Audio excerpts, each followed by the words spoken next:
আসছে। আসসালামু আলাইকুম রহমতুল্লাহ। আশা করি সবাই ভালো আছেন। একটা পাবলিক অ্যাওয়ারনেসের জন্য আজকে লাইভে আসা।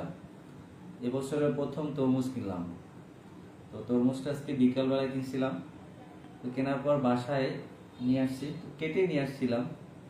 তো কেটে নেওয়ার সময় দেখছি এতটা লাল, কিন্তু খেয়ে দেখিনি যে আসলে এটা মিষ্টি না কেমন।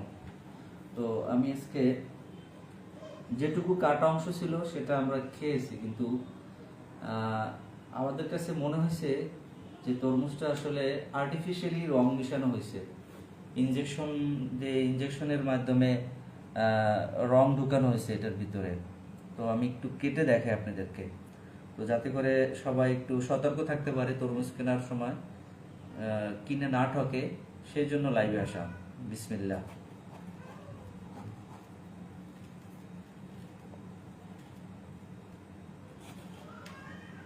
আমি কাটতেছি।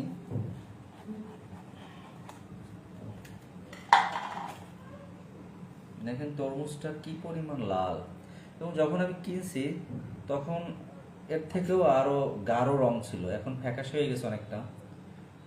আনার পরে ফ্রিজে রেখে দিই, কিন্তু যখন কিনছি তখন এর থেকে আরো লাল টকটকে ছিল। কিন্তু সেটা তখন অতটা মনে হয় না যে আসলে এটা কি আর্টিফিশিয়ালি রং রং দেওয়া নাকি প্রাকৃতিক এরকম হয়েছে।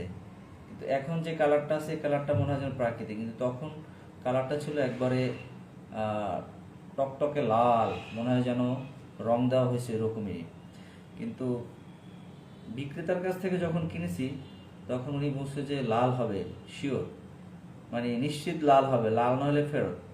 কিন্তু মিষ্টি হবে কিনা সেটা নিশ্চয়তা সে দিতে পারে না। তো আসলে একটা তরমুজ আমরা সাধারণত সবাই লাল কিনা সেটা দেখেই সবাই কিনি, কিন্তু মিষ্টি কিনা সেটা কখনো জিজ্ঞাসা করি না। তো আমার মনে হয় সবাই এই জিনিসটা একটু খেয়াল করলে, যে শুধু রং না, শুধু লাল হবে না, পাশাপাশি মিষ্টি হতে হবে। তো শুধু লাল হইলেই যে মিষ্টি হবে এমনটাও না, কিন্তু প্রাকৃতিকভাবে লাল হলে মিষ্টি হবে এটা কনফার্ম। কিন্তু আর্টিফিশিয়ালি যখন এটার সাথে রং মিশানো হয়, এটা উপর থেকে কোনো সিরিজ দিয়ে রং ভিতরে প্রবেশ করানো হয়, যার কারণে তরমুজগুলো এতটা লাল যে বোঝাই যায় না যে আসলে এটা কি প্রাকৃতিক নাকি আর্টিফিশিয়ালি রং দেওয়া হয়েছে। কিন্তু আমি যখন প্রথম তরমুজটা নিয়ে আসি বাসায়, তখন একবারে টকটকে লাল ছিল, যখন ফ্রিজে রাখার পরে